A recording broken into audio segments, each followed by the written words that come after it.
Hey, this is Matt from InvestiQuant. Today is Wednesday, July 29th, 2020, and today is the FOMC announcement. We just had it come out almost 30 minutes ago, so we have seen a little bit of a reaction, but quite honestly, it's been pretty quiet after the FOMC announcement. We had about a 10-point move, 9 or 10-point move there, right on the reaction. You can see the wicks on the tails here in the ES, but it really hasn't gone very far since the FOMC announcement came out. Now, we are due for a speaker right now, so we may get some volatility as I am recording this.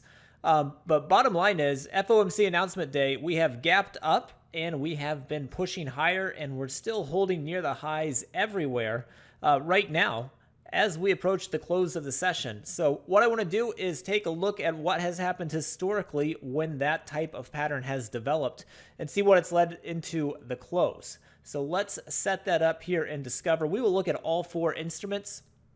I'm going to use an entry time of, we'll do 3:15, so that'll just catch the last 60 minutes of trading. It'll be entering as a long, exiting at the close.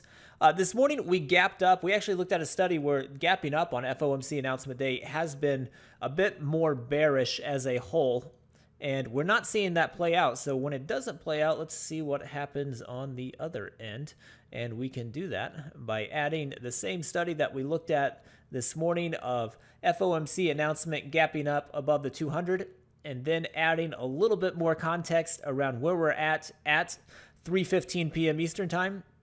And currently we are trading up right at the highs. I'm going to use trading in the top 25% of the intraday range as of 3:15 p.m. Eastern time. I don't know that we'll be there or not, but currently we're right up on the highs, so we're a little bit higher than that. We're top 5% of the range right now. But we'll use top 25% to get as many samples as possible and view the results. All right, so here we go. These are the results of gapping up on the FOMC announcement day when above the 200-day moving average. And then at 3:15 p.m. Eastern time, you are trading in the top 25% of the intraday range. That has been true 19 times in the ES historically, looking back to 2003. It's happened 23 times in the NASDAQ, only 15 in the YM, and 15 in the Russell.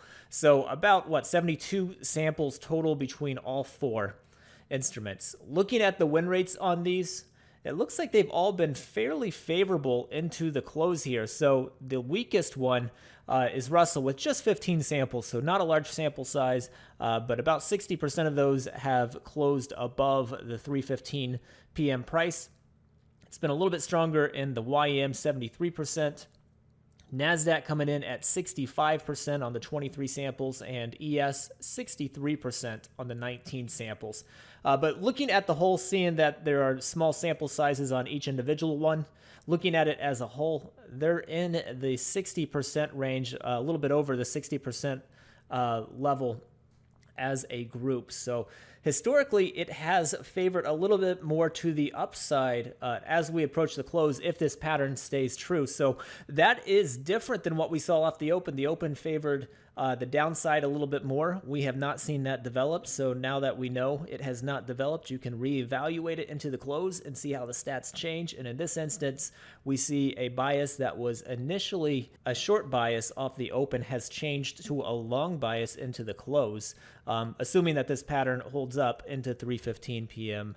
Eastern time. So hopefully you found that interesting. I've dug into this a handful of times, and there are a lot of bearish biases that show up on this day, but this pattern here where you are trading in the top portion of the range is not one of them. So I learned something new as I was digging into this myself. So hopefully you found that interesting. Good luck today, and we will see you next time.